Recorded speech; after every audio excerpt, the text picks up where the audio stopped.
So today we start a series on the entirety of human history. We'll be going very fast. And again, what's important is for you to understand the concepts. And so if there are ideas you don't understand, it's very important that you raise your hand, challenge me, and ask for clarification. So we start off with the dawn of humanity. And this is Charles Darwin. And arguably, he is the most influential thinker of the past 200 years. And the reason why is he wrote a book called The Origin of Species, and he presents to us the theory of evolution. And you all know the theory of evolution because they teach this to you in school, and it's embedded in our everyday lives. And there are three main ideas to the theory of evolution. The first is that it was all accidental. So you have these genetic mutations, and the mutation that is best fitted to survive in the environment would win out. Okay? So it's all a random, accidental process. That's the first thing. Second thing is that it is materialistic, meaning everything that you can see is all that exists. And the third thing is it is emergent, meaning that things build on top of each other. It is a bottom-up process. Now, the theory of evolution marked a turning point in human history because before, European countries were Christian. And Christians believed that there was a divine God who created us. And as such, we were all equal before the eyes of God. Therefore, you cannot go and enslave other people. You cannot go and kill other people. As well, there were three main ideas to Christianity. Okay, the first idea is one, omniscient and omnipresent God. The Spirit, the Holy Spirit, is what infuses life. It's what gives meaning and purpose to life. And the world is a mystery. We have to hold faith. There are things that we cannot understand. God has a plan, but it is a mysterious plan. And so we must be humble and serve the purpose of God. Okay? And the theory of evolution destroys this conception of the universe and introduces a more materialistic one. So why did this happen? Well, it happened for three reasons. The main reason is that we live in the 19th century, when Darwinism came into being. Europeans were engaged in a process of imperialism. They were going around the world and conquering other people and colonizing other people and essentially committing genocide. So they needed a theory to explain why this was happening. And Darwin's theory of survival of the fittest was the most appropriate theory. And the idea is that the world is divided into races, and the white race is superior to everyone else, and therefore the white race has reason, has legitimacy in colonizing other people. And evolution would give rise to racism and eugenics, okay? So before Darwinism, we didn't really have a concept of race because everyone was equal in the eyes of God. And now with the rise of Darwinism, the world is divided according to race. As well, because of evolution theory, people started to believe in eugenics, which is the idea that stupid people who are not white, they should be sterilized. Because if we let them live, all they would do is dilute the genetic pool, okay? And even today, guys, there are still many people who believe in racism and eugenics. The thing about evolution that's very important is that it's a theology, okay? What does that mean? It means that it's a theory of human progress about God. So even though evolution thinks that genetic mutation is an accident, the theology is that, well, the strongest survive. And that's what's right, okay? So might makes right. So in many ways, evolution is a rejection of Christianity. So you would think that Christians would oppose Darwinism and evolutionary theory. But what was surprising is that when the book came out in 1859, only in 20 years, the theory of evolution would come to dominate the entire Western world. It became the dominant idea in schools, in universities, in the sciences. And even today, evolution is a dominant paradigm, meaning that you cannot question evolution. If you question evolution, it means you're crazy. Okay, but I'm crazy, so we're going to question evolution today. All right, so you've studied this in school, but evolution means we came from monkeys, apes, and then there were different species of humans, and eventually the best, our species, the Homo sapiens, won out. Okay? So what evolution says is that we are just a monkey, guys, okay? We're just a monkey. And what do monkeys do? Monkeys like to have sex, monkeys like to eat, monkeys like to fart. That's all we are. We're just monkeys. All right? And this is the evolutionary tree of primates. But there are certain problems with this theory. Okay? The first problem is, if you look at evolutionary theory, what you should have is tremendous diversity as this species develops. But so why is it that we only have one human species? Okay? Why aren't there many different ones? Well, the argument is that there were many different species before, but we won out. Okay? Okay, that's fine. But another problem is, why are we going all around the world? Okay? So all species of human beings like to migrate. But primates don't do that. Why is that humans like to migrate? And so the explanation often is, well, because of climate change, because of war, because humans are chasing game, okay, bisons and food. But then how to explain these people, okay? These are people who went to populate the Pacific Islands, Micronesia. That's kind of weird. First of all, it's really dangerous to go out to the Pacific for months and months, right? Also, like, how do they know that there'll be islands waiting for them in the Pacific? So that's something that's very odd about human beings. In fact, there are lots of things that are really odd about us that other animals don't do. For example, we're very religious, okay? Okay, so the Neanderthals are supposed to be before Homo sapiens, but as you can see, what we've discovered are these religious ritual sites that Neanderthals, where the Neanderthals engage in religious ritual practice. That's kind of weird. What does religion have to do with survival? In fact, you can argue that religion is a waste of time. Why aren't they hunting? Why are they using so much resources and time in building these ritual sites? Okay? Homo sapiens did cave paintings. And these cave paintings, I will show you later on, they're extremely elaborate. As you can see, it's very time-consuming to actually do these paintings. Also, these paintings are in caves, deep inside caves that's very cold, and where there isn't much air. So it's kind of dangerous, actually, to be in these places. But we know that Homo sapiens spent a lot of time in these deep, wet caves drawing these paintings.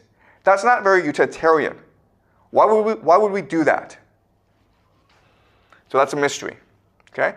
Also, when we drew on caves, we figured out how to make it artistic. So we figured out that red ochre would give us red, yellow pigment on the caves. We also used charcoal to use black. Okay? So we were very creative. We were very resourceful.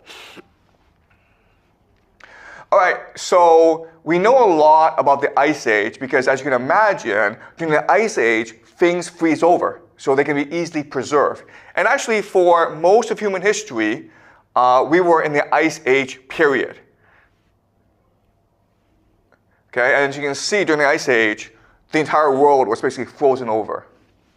So how did we survive? Well, we survived by using the resources around us. Okay, so this is a mammoth. And so they killed a mammoth and they turned the mammoth into a house.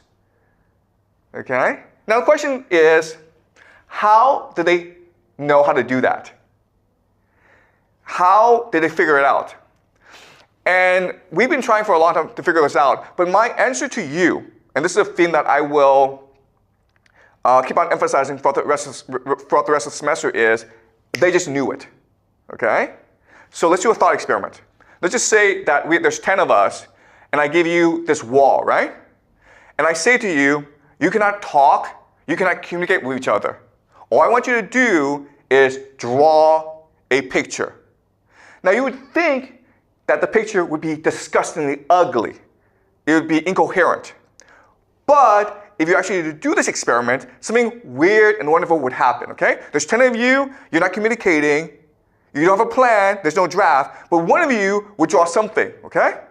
And then the rest of you would see that something, and then you would draw something else, okay? So for example, maybe you draw a sun, then you draw a tree, then that other person draws a mountain, okay? It's almost like telepathy. And that's how we are. If you put humans in a group, they would know instantly how to work together. And they would know how to share ideas together. And so that's the idea I want to present to you.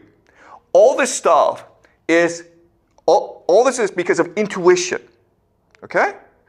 No one said, hey, there's a mammoth, let's go kill it for food and for housing and for clothing. But if you walk together and you saw a mammoth, all of you together had the same thought. Oh, that could be a source of food and clothing and shelter for us. And you all knew how to work together. That's the beauty of the human imagination and the human empathy. And that's something that back then they practiced a lot, but we've lost because of civilization. Okay? Does that make sense to you guys? All right. And as you can see, back then, humans were just very good at working together. No, you didn't need to have a boss to say, okay, you should go and hunt bisons. You should go and you should make clothes. You should go and you should feed kids. Everyone knew exactly what to do. And you didn't have to communicate. But also what's really interesting about this time period is the diversity of human organization. So what I mean by that is that in different times of the year, in different locations, humans would form different organizations. So most of the time, maybe there'd be groups of like 5 to 10 who would go and get food, okay? But then you have some times of the year when you have these religious festivals where hundreds, possibly thousands got together and you celebrated your God together. It was all intuitive. You didn't have communication, but they all knew at what time, what organization would best fit them. If you didn't like the situation, guess what? You'd go somewhere else and start your own organization. Okay? So early human history, it's a very diverse, very dynamic, very creative period in our lives, even though we've forgotten about it. Okay? And the clearest example of our creativity are these cave paintings that were discovered recently, but which date back 30,000, 40,000 years. Okay? You can see how beautiful these paintings are. Whoever painted these paintings put a lot of care and devotion into them, okay? It's not just kids playing. It's adults who've spent a long time purposefully ensuring that every detail is exact, okay? Then the question then is, how do they do this? Because there's no paper, there's no planning. And again, I present to you the idea, the imagination. They dreamt this. They had a dream, they saw the picture in their heads, and they went and drew this in a cave because they wanted to express themselves. They wanted to leave a legacy. They wanted to leave a memory. There's a calling in you to be creative and to be imaginative. Okay? All right. So, and you can see there's a lot of diversity. This is a story, right? Because you have these horses, but then you have these predators, lions. Okay? So this picture is telling a mythology. It's telling a story of how nature works. Okay, so people are observing nature, and what they see is a cycle of life and death, of destruction and renewal. We're all together. We're all unified. We're all one. It's balance and harmony.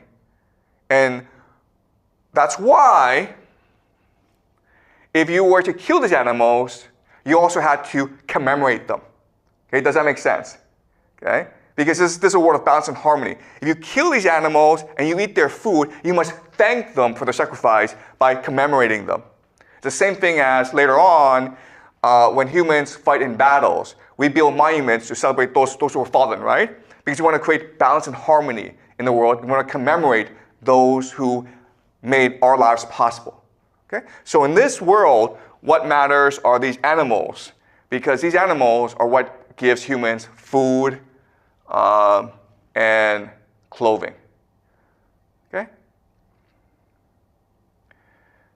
Okay, you can see how beautiful these pictures are. Like, do you see how lifelike the animals are?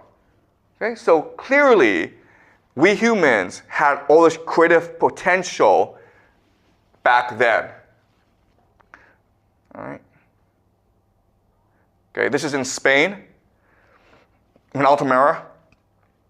This is a bison, and you can see the red ochre, how beautiful it is, okay? Okay. And you can see how it's not meant to be realistic. It's meant to be surreal. It's meant almost to be a mythology. There's a story being told in these pictures. We don't know what the story is, but you can imagine that there's a story of life and death, destruction and renewal. Okay, and you can see the struggle of humanity to get food from nature, but also a willingness to celebrate those who have fallen. And there's religious significance to everything, these cave paintings. How do we know? Because this is clearly a shaman, right? What we call a leopard man. This dates back to 40,000 years in Germany. So we believe that in the early societies, these shamans were the leaders because they had the most wisdom, because they had a connection to the divine. Also, what's really important is that music, okay, this is an instrument, was really important to these civilizations. Now, there's a lot of mystery as to how we first spoke. And as I said, actually, we don't really need to speak because we can all understand each other. So why do we speak? Because we want to sing. Okay, does that make sense? Singing, creating music, was a way to express ourselves in the same way as painting was. And music, once you add words, it becomes storytelling. And that's why we created language. Okay? Not for economic reasons, not in order to create a hierarchy, but for creative reasons, to celebrate our humanity together. And these pictures, as you can see, there are religious elements, okay? So you can see how there are two almost bird figures. And back then, the birds signify Mother Earth, okay? So the bird figure is very important. And you can see almost like the bird figures are leading the animals, herding the animals across. So then ask yourself, why are these paintings appearing in caves? Well, for these people, they all believed that nature was connected, right? And the spirit world and material world were connected together. So the question then is, how does the spirit world connect with the material world? Well, through caves, right? Through portals, rivers, caves, mountaintops. And that's why these places were considered appropriate sites for religious ritual. Okay? And that's why you painted these pictures in caves, because these caves, it's almost like you're summoning the spirit of these animals to return. Right? You've killed these animals. How do you get them to return? By calling for them in these caves. All right? So as you can see, it's a complex but a complete mythology of how the world works. And for them, this was very, very real. Okay? And you can see how these shamans would actually turn themselves into these beasts in order to better communicate with them. Okay, because these beasts, these animals, these bisons, were the basis for all life on Earth. If you didn't have them, then you would die off. So you dressed up like them in order to better communicate with them in the spirit world to draw them back. Okay? Okay, so this is another religious depiction. All right, so these cave paintings, there's always three questions associated with these cave paintings. The first is, how are they painting caves? What are they painting, and where and why are they doing this? Okay, and I've explained to you. There is religious significance to what they're doing. They're trying to complete the cycle of life and death. If you kill an animal, you have to thank the animal. Okay, you do that by making a religious sacrifice. Okay, by making a religious ritual. What are they painting? They're painting the story of life itself, right? They're trying to paint a picture of how life works. A cycle of death and life, destruction and renewal. And everything's connected together. The stars, the caves are portals into the spirit world. And that's why you celebrate them, okay? And how are they painting the caves? They're painted together and they're using red ochre and charcoal. What's most important is that because these caves actually lack oxygen, when they're painting these paintings, it's almost like they're in a trance state. Okay, does that make sense? Because you don't have enough to breathe. So it's almost like you're on the precipice, the edge of life and death. And it's almost as though you are actually communicating with the spirit world as you're doing this. So it's all divine inspiration, all divine intuition, okay? So what they believe is that when they paint, they're channeling the power of the spirit world. It's not about us using our experience to paint. It's we are channeling actually the divine when we do so. Okay, and the same thing when we sing or when we tell stories. We're not doing this out of our own will. We are only a portal or a mechanism or a channel for the divine to communicate with everyone else. Okay, so does this make sense? Yeah. Okay. All right. The other thing that's really interesting about these cave paintings is we find symbols inside these cave paintings. So this is Genevieve von Pitziger, who is a Canadian archaeologist. And she spent decades going to different caves in Europe, and she cataloged all the different symbols. Okay? So these are not pictures, they're symbols. And as you can see, there's a lot of them. Okay? So why would they have these symbols? And also what's interesting is, if you think about it, this is a writing system. In other words, they have the capacity to write, but they chose not to write. Why? Because if you think about it, in this world, writing is a corruption, right? When you speak, you're channeling the divine. So when you are writing something down, you're actually counterfeiting the divine, okay? Also, remember that for them, talking is really like singing, right? And you cannot capture music in the written form. So it's almost like a corruption of the song, okay? And also, for them, this is really important. Everything is meant to be a communal experience. When you sing, when you talk, when you paint, we do it together. Okay? But when you write, it's a solitary experience. And that's why, even though we humans, from a very, right from the beginning, we have the capacity to write, we chose not to write. Okay, this is really important for us to understand. Writing was a conscious decision. It was not a technology that was invented later on. We just chose not to do it because we thought it was a corruption of the natural world, okay? All right, does that make sense?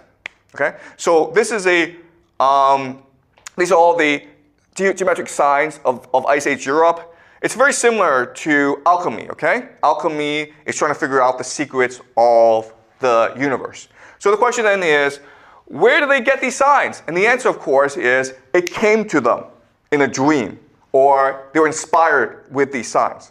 Okay? This is a world of inspiration, of intuition, of imagination. It's not something that's deliberate. They don't plan this out, they don't discuss it. It just comes to them. And when they draw it out, it makes sense to people. Oh, I know what this means. Okay? All right? So let's summarize, okay? Why are the symbols in art? Well, because there's certain abstractions, certain concepts you cannot draw out, right? So for example, energy is a very important concept. Life force, cycle, repetition. Well, then you have to use symbols in order to express these ideas if you want to tell the story, okay? Second is you are trying to visualize the language of the spirit world, okay? So the spirit world is talking to you, but they come to you in images. So you use these symbols in order to express what they're talking about. And when you draw the symbols on a stone, you're making the stone divine and sacred, right? You're storing a memory inside the stone. Maybe something wonderful happened here. Maybe you gave birth to a child here, right? Then you commemorate the stone with a symbol. Okay, does that make sense? Okay? So why you're doing this is, well, first of all, you're trying to bring beauty to the world. That's why we humans were created, right? To make this world a more beautiful place, a more imaginative place, to celebrate the divine. We're showing God or the spirit world or the underlying soul of reality, okay? We're trying to figure out how the spirit world works inside our reality. The third reason is we're trying to tell a story about who we are, okay? We're trying to combine our imagination together to create society, to create belonging, to create community. Okay? Does that make sense? Yeah? Sorry. So you said about human trying to connect with the divine spirits, right? So do they consider... Okay, sorry. So let me clarify, okay? This is really important. We're not trying to connect with the divine spirit. Why? Because the divine spirit is all around us. We coexist with the divine, okay? Everything around us is divine. But what we're trying to do is we're trying to be in harmony with the divine. Okay. Okay, do you understand? Yeah. Okay? Because in this world, there's no separation between the material and the spiritual. It's all one world together. The spiritual is all around us.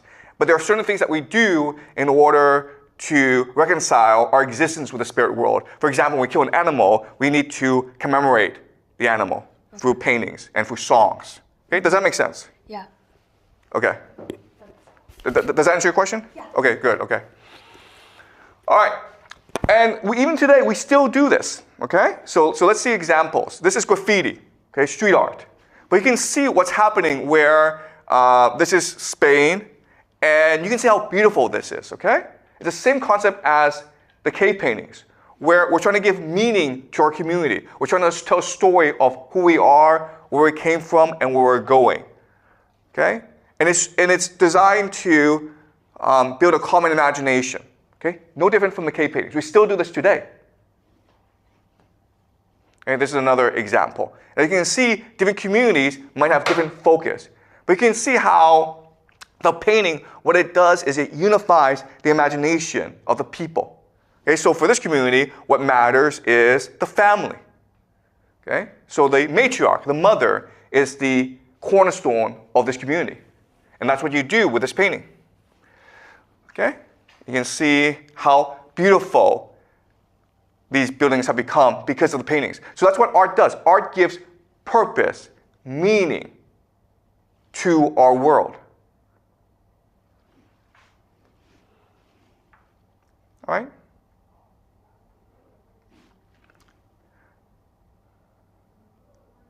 Okay, so some really important concepts I need you guys to understand. Okay, and we'll go over this as a semester progresses. And these concepts are going to be counterintuitive for us, okay? But the first concept I want you to understand is pre-literate people, okay, people who could not read and write.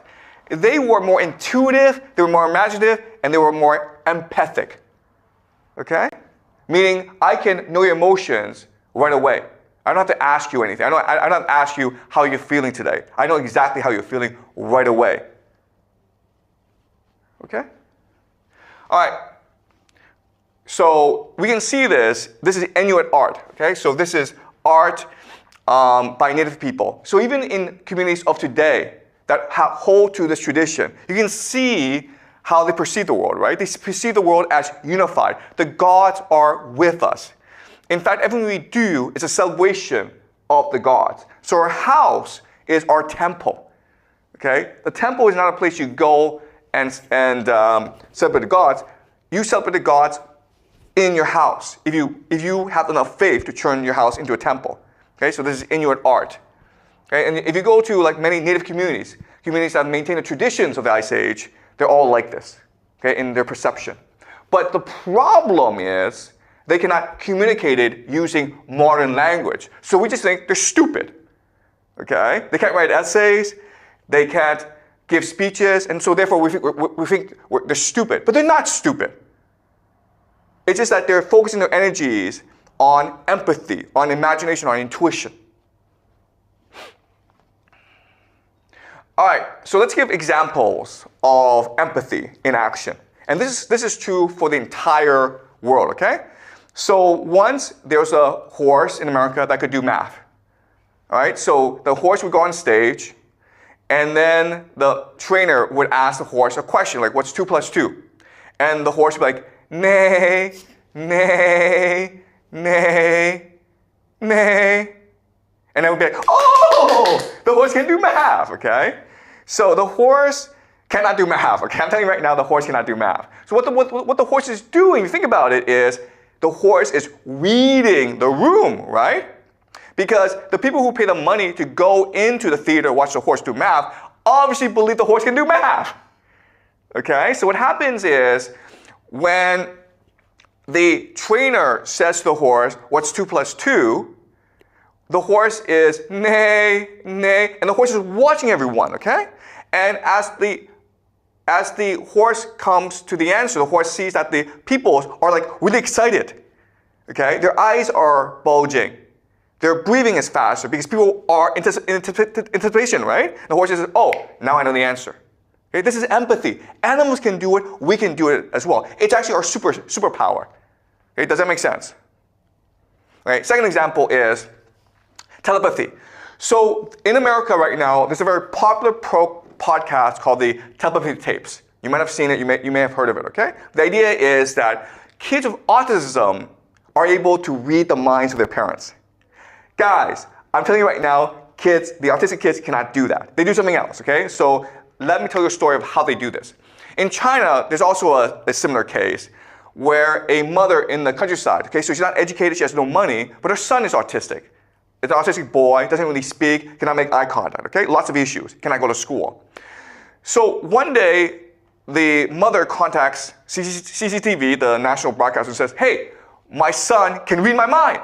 And, you know, these are TV people, so like, okay, this will make a good documentary. So they fly all the way down to this village, this poor village, and the mother is, you know, doesn't speak great Chinese. So they have to film this process, okay? So what happens is the boy is put into a room by himself.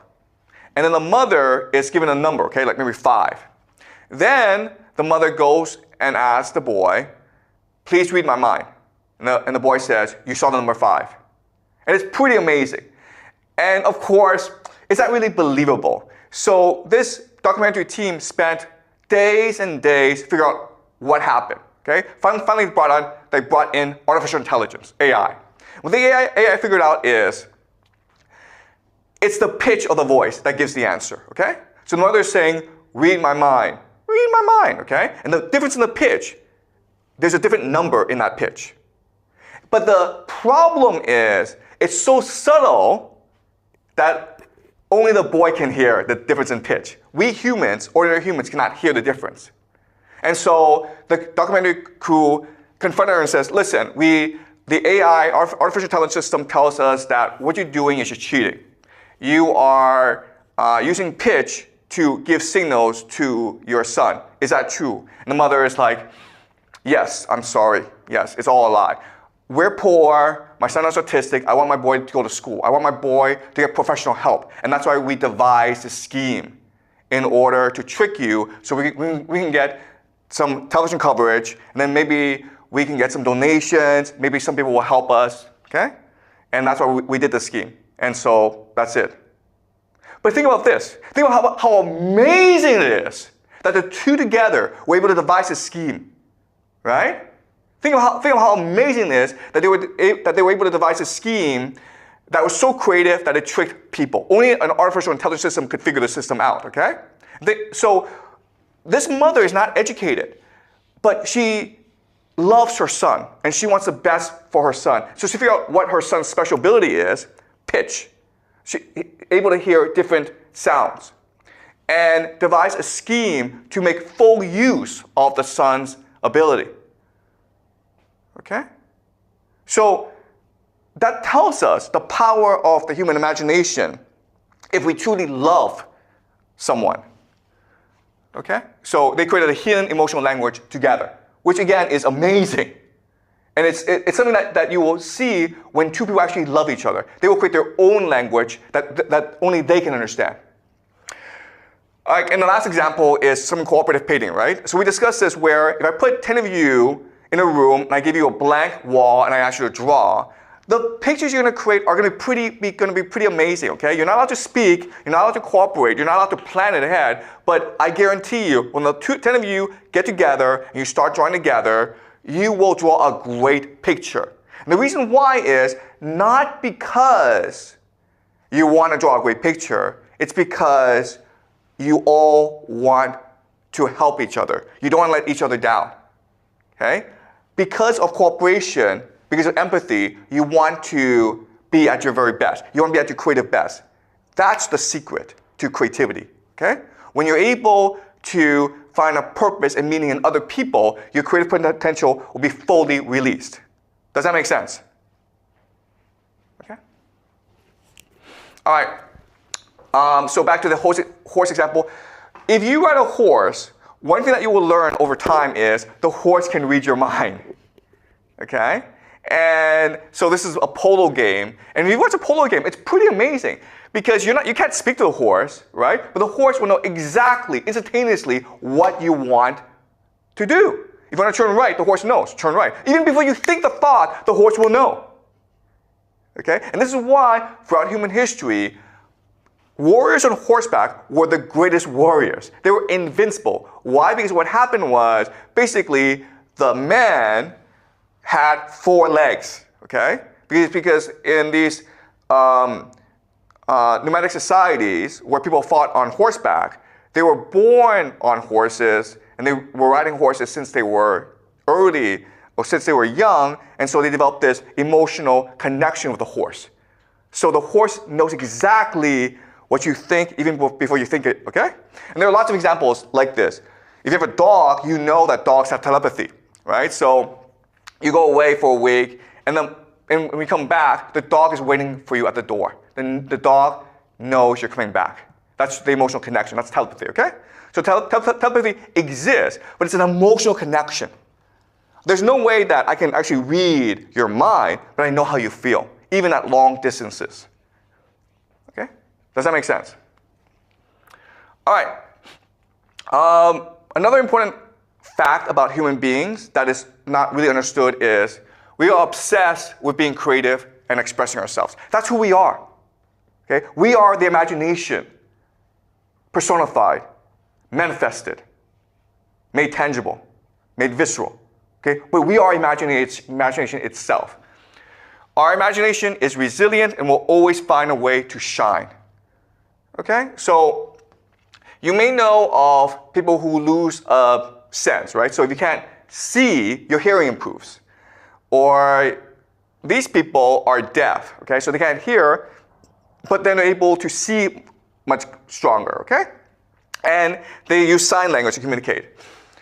And one thing that I've noticed in China is that when I go to restaurants, now and then there'll be groups of deaf people communicating with each other. They're always happy. In fact, they're the happiest people you will ever meet in China. And it's not because they're doing sign language, it's because deaf people have a deeper emotional intelligence. And so when they're together, they're able to communicate emotionally, and that brings tremendous joy and comfort to them. Okay? Does that make sense? All right, let's give another example.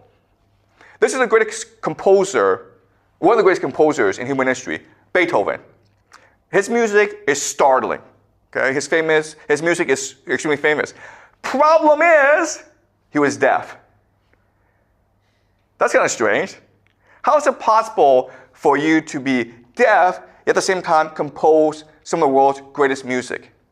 The answer is, he saw the music. Okay? The music came to him in dreams and was able to see the picture. Okay? Because what is music? Music is vibrations, right? So, but they're like vibrations, they're waves, right? So you can actually see for yourself a movie of vibrations. And the more symmetrical these vibrations are, the more beautiful the music is. Does that make sense? So because he saw the music, he was able to create music that was unique in human history. Others hear the music, but he saw the music and it turned into a movie, okay, of movement. All right.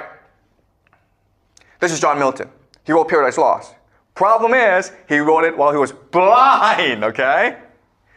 How did he do that? Because he heard the songs, okay? He turned Paradise Lost into a musical, into music. So he actually didn't need to speak it out. He just heard it out, okay? So he had secretaries who wrote out whatever he sang out. And that's why when you read Paradise Lost, it's actually like music. It's beautiful. It's probably the most beautiful poetry ever composed in the English language. So you can see how resilient the human imagination is. If you want to express yourself, you'll find a way. Okay? It's all about will. Do you really want to express yourself? Because if you do, you'll always find a way. Okay? All right. So this is another lesson that you will learn this semester. We are socialized into mundanity. Our true selves are divine. Okay? You're normal, you're boring, you're not talented because you believe what others tell you. Okay? Society does not want talented people. Society does not want interesting people. Society just wants robots and slaves. So schools, companies, organizations socialize you into mundanity. Okay? Into nothingness. But if you look at your true self, it is divine. Now I'll give you examples of this. A lot of people have Alzheimer's. So what literally happens is they're losing their minds. And this is a self-portrait of an artist who documented himself losing his mind. So when he was first diagnosed, he drew a picture of himself, okay? And then a year later, he drew another picture of himself, and on and on and on. As you can see, by this time, he's completely lost his sense of being, okay? So you can use this picture as a metaphor for Alzheimer's, and you can see for yourself what it means to lose your mind. But there's another way to understand this picture, which is what's really happening is that the artist, he's shedding his artifice. He's shedding his clothing and revealing his true self, okay? What Alzheimer's is losing your socialization. Because you're losing your ability to speak. You're losing your ability to verbalize your ideas. You're losing your ability to communicate with others. And what's left behind are three things. First is your spiritual desires. So a lot of people with Alzheimer's, for whatever reason, they go to church suddenly. Okay? They're not religious. Maybe they grow up in an atheist household. They don't have any association with religion. But once they develop Alzheimer's, they have this spiritual desire to go to church and pray. It's really amazing, okay? That's number one. Number two is they love to sing. Okay? They don't talk, but they sing. The third thing is they draw. Okay? This is a painting by an Alzheimer's patient. Okay? Not great. But guess what, guys? He did this when he was like 80 years old, and he never painted before. Okay? That's pretty amazing. Never painted before, but the moment he had Alzheimer's, his true divine self opened up and he wanted to express himself. Okay? So what they say about Alzheimer's is you hear voices. You see things that aren't there. It's hallucination. But guess what, guys? I told you this. During the Ice Age era, we all did this. We all believed that we coexisted with ghosts, with spirits, with fairies. Okay, and this was true throughout most of human history. So even though, yes, medically speaking, psychologically speaking, these people with Alzheimer's, they are hearing voices. But the reason why is the voices were always there. We just forgot about it because we're socialized to forget about the different forces, the different voices that exist along us, okay? This is a person who uses psychedelics. Okay, she's an artist, but she's using psychedelics. And the thing about psychedelics is it's almost similar to having Alzheimer's, where you shed away your socialization, you almost enter a spiritual realm, okay? As you can see, this is a picture of a cat. What she's doing is she's showing a cat that's the divine cat, okay? She's seeing the energy field of the cat. She's seeing the memory. She's seeing the aspirations. She's seeing the intuition, the imagination of the cat, and embedding it into the artwork. This is another person on psychedelics. What's interesting is there's no time and space in art, in this art. So it becomes almost incomprehensible to us, okay? Why is there a helicopter? Why is there a cat, okay? Well, that's how we truly are, okay? We don't have a concept of space and time. We see things as they are. And this picture shows you that. And we can see how the pictures are, it's a heightened reality, okay? Much more vibrant colors. Okay, and another psychedelic painting. Okay, as you can see, no concept of time and space. Okay, it's all just one unity of things. Vincent van Gogh, okay, the greatest painter who's ever lived. His paintings are utterly unique in human history. This is Starry Night, and this is Sunflower, okay? But you can see how he has shedded away his socialization. He doesn't care how this is communicated to other people. All he cares is about the picture itself. Okay, so it glows with life. All right, so let's summarize the concepts that we've learned, okay? So you've been brainwashed into thinking certain ideas about who we are. They're not true. The first myth is we humans are driven by material desires. Okay? So why do we want, so what do we want? We want a lot of money. Okay? We want to pass on our genes. We want to marry a lot of beautiful women who are young, and so they can give us a lot of babies because we want to pass on our genes. Okay? And we want to maintain our status. All we care about is power. Okay? Fundamentally, we humans are fundamentally imagination. And we care about three things. The first is we want to express our religion through art, music, and rituals. We want to know where we came from, why we're here, where we're going. Okay? That's who we really are. That's the first thing. Second thing is we are diverse and want to differentiate ourselves. Okay? We want to stand out. We want to be different.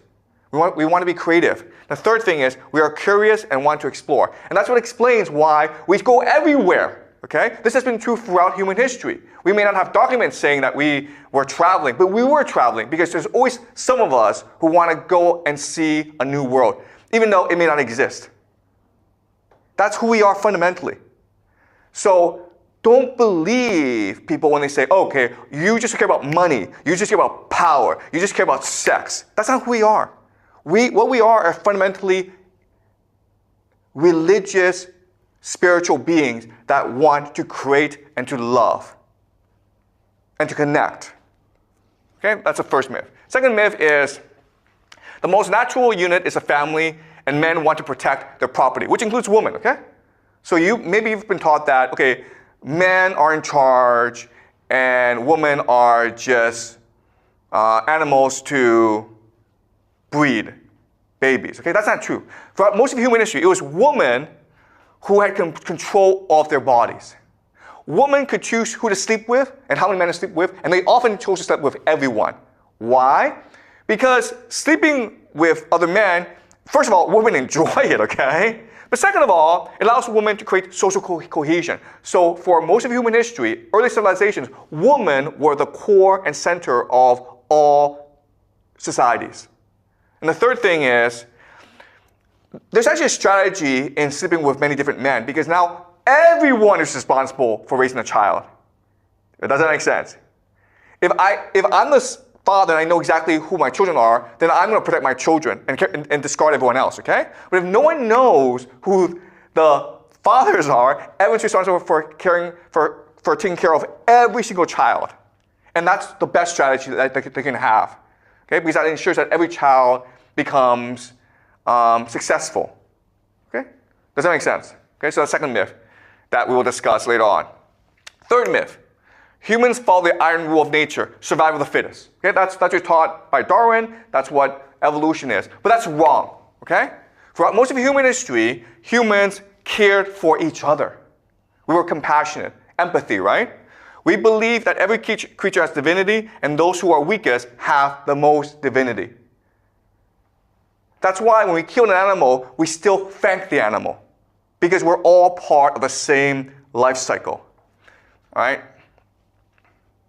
Number 4, humans have gotten smarter over the centuries. Civilization is far superior to primitive cultures. Again, this is wrong. Okay? The truth is that with the development of civilization, the human imagination has decreased. Our brains can be supercomputers if we allow them to be. Primitive people are more creative, which means they have better memories than we do, okay? They're able to recall more stuff. They're able to store more information. They're more sensitive perception. They have more empathy, okay? They know exactly how you're feeling, why you're feeling it, and how to make you feel better. And greater emotional resilience, okay? So they're much more mature than we are. Okay. Number 5, we evolved from apes. The truth is that we are uniquely imaginative and we can choose our own evolution. Don't believe we're apes, okay? If you believe you're an ape, then you're an ape, okay? If you're an ape, then you like to go beat people up and like have sex with like a lot of women, okay? But we're not apes. We're imaginative first and foremost, and as such, we have control over our lives.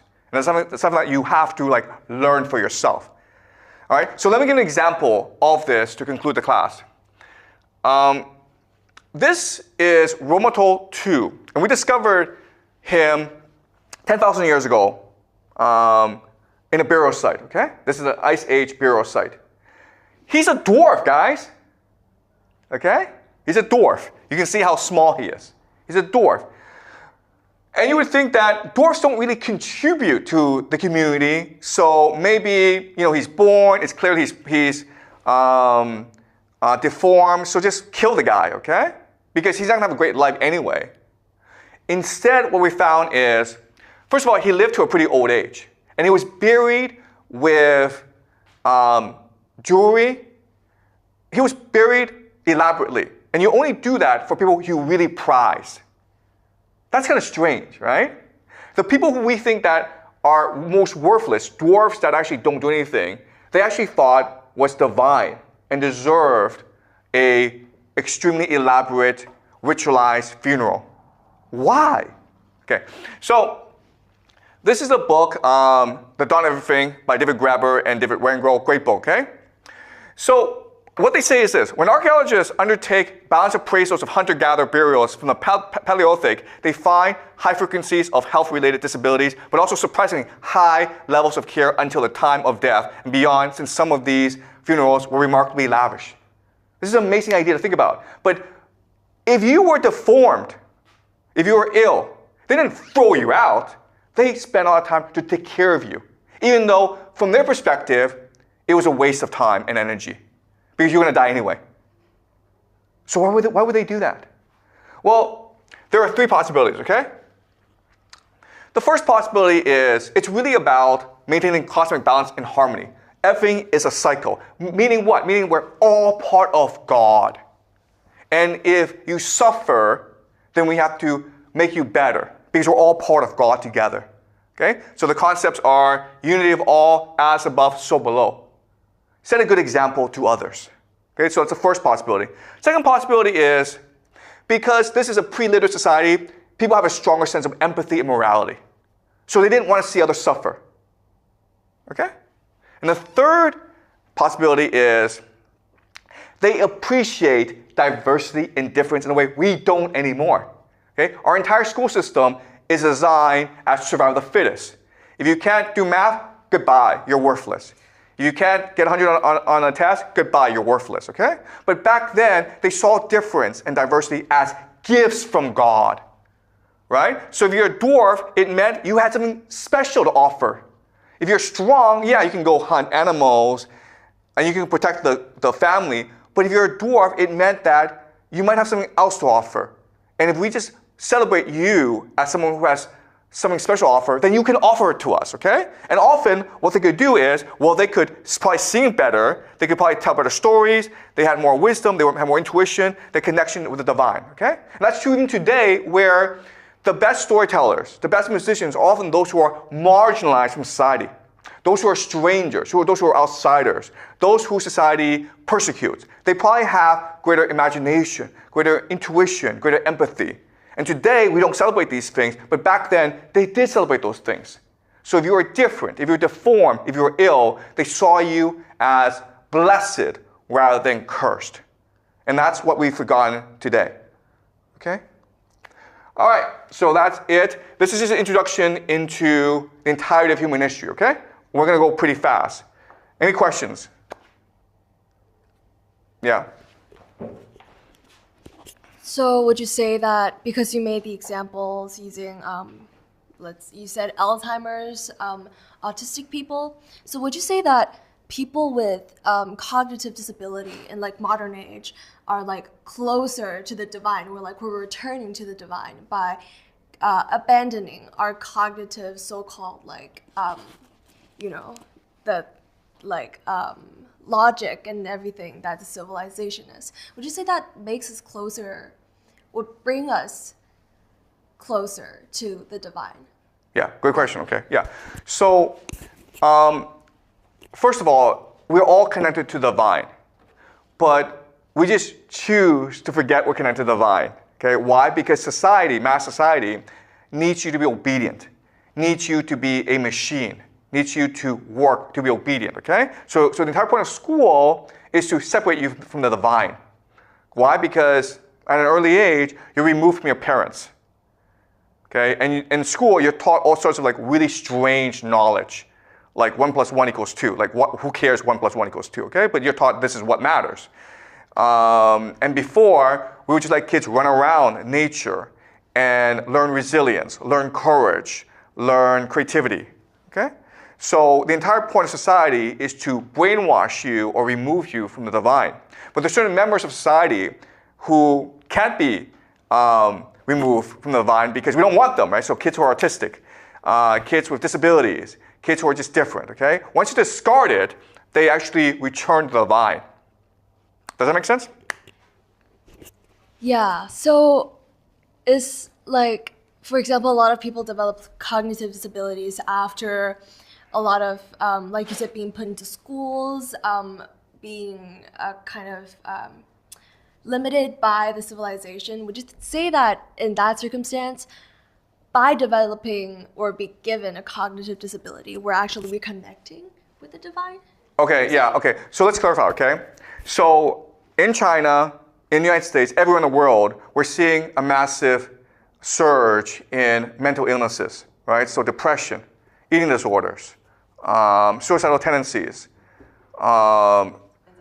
anxiety, fear. Okay, so I mean, like it's just an explosion these past 20 years, especially with the advent of mobile phones, social media, the internet. Okay, so kids' lives suck. Okay, so why are kids so miserable? And the answer is that when you're born, you have an automatic connection with the divine, okay? So, and as you lose this connection, you grow more and more confused, which leads to anxiety and doubt.